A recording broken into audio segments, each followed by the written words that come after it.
ക്വാളിറ്റിയുടെ കാര്യം പറയാനുണ്ട്. മികൽ സാരയുടെ അടിയിലുണ്ടായിരുന്നപ്പോൾ game quality എന്ന് പറയുന്ന സാധനം വാസ് 100%.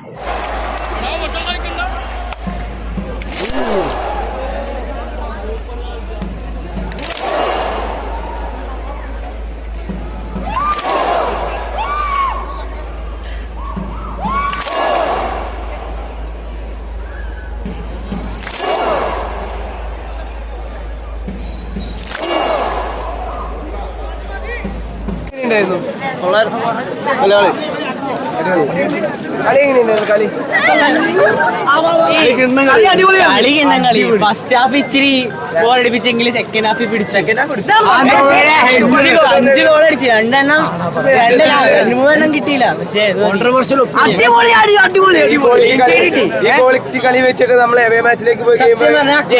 ക്വാളിറ്റിയുടെ കാര്യം പറയാനുണ്ട്. മികൽ സാരയുടെ അടിയിലുണ്ടായിരുന്നപ്പോ ഗെയിം ക്വാളിറ്റി എന്ന് പറയുന്ന സാധനം വാസ് 100%. പക്ഷെ റിസൾട്ട് മാത്രമേ, അതാണ് ഫാൻസിനെ സംബന്ധിച്ച് അതാണ് ഒരു പ്രശ്നം. ഇവിടെ ആ ഒരു എലിമെന്റ് ഇല്ലായിരുന്നെങ്കിലും at the end of the day ഫാൻസിന് വേണ്ടത് കിട്ടി, ജയം കിട്ടി. പക്ഷെ ഈ ഒരു മൊമെന്റം ബിൽഡ് ചെയ്താണെങ്കിൽ അവർ കയറും, ഉറപ്പാണ്. പക്ഷേ നമ്മളിപ്പോ കളിച്ചതെന്ന് പറഞ്ഞാൽ ISL ഏറ്റവും കുറച്ച് എക്സ്പീരിയൻസ് ഉള്ള പ്ലേയേഴ്സുള്ള ടീമായിട്ടാണ്. ഇതൊരു ഓപ്പർച്യൂണിറ്റി ആയിട്ട് കണ്ട് ആ ഒരു മൊമെന്റം, അതാണ് നമുക്ക് ആ കഴിഞ്ഞ ചെന്നൈയുടെ കൂടെ കളിച്ചപ്പോൾ കിട്ടിയ ഒരു ഫയർ അതിന് ഇനിയും വേണം. കഴിഞ്ഞ 3 കളി തോക്കണതിന് വരെ ഇനി 3 കളി ജയിക്കണം. ക്വാളിറ്റി നമുക്ക് പറയാനായിട്ടില്ല, കോച്ചിന്റെ ഒന്നും ക്വാളിറ്റി.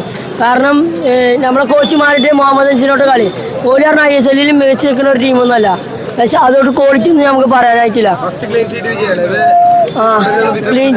രണ്ടാമത്തെ ക്ലീൻ ഷീറ്റ് ജയിച്ചാണ്, അത് ആഘോഷിക്കുന്നു.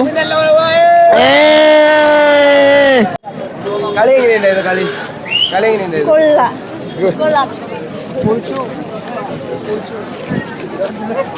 ബ്രോ കളി എങ്ങനെയുണ്ടായിരുന്നു? കളി ഞാൻ പറഞ്ഞില്ലേ ജയിക്കും ഒന്നും പറയാനില്ല. സെക്കൻഡ് ഹാഫ് അടിപൊളി കളി എങ്ങനെയുണ്ടായിരുന്നു? അടിപൊളിയായിരുന്നു, കിട്ടുന്ന കളി. ഇന്നത്തെ കളി ക്വാളിറ്റി എങ്ങനെയുണ്ടായിരുന്നു? ക്വാളിറ്റി കോച്ചിന്റെ കഴിഞ്ഞ കളിയെല്ലാം വെച്ച് നോക്കുമ്പോൾ നല്ലൊരു കളിയാണ്. Defence ലൈനൊക്കെ set. ബ്രോ കളി എങ്ങനെയുണ്ടായിരുന്നു? ടോപ്പാ എങ്ങനെയുണ്ടായിരുന്നു? ബ്രോ കളി എങ്ങനെയുണ്ടായിരുന്നു? കളി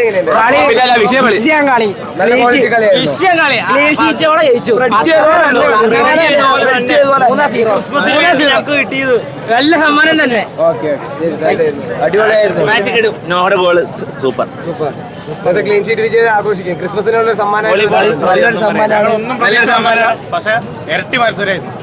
സാധനം കിട്ടിയിട്ടുണ്ട്. ഡ്രിങ്ക്സ് നേരിട്ട് തന്നു. കാര്യത്തിന് വീഡിയോ ഉണ്ടെങ്കിൽ ഒന്ന് കളി എങ്ങനെയായിരുന്നു? കളി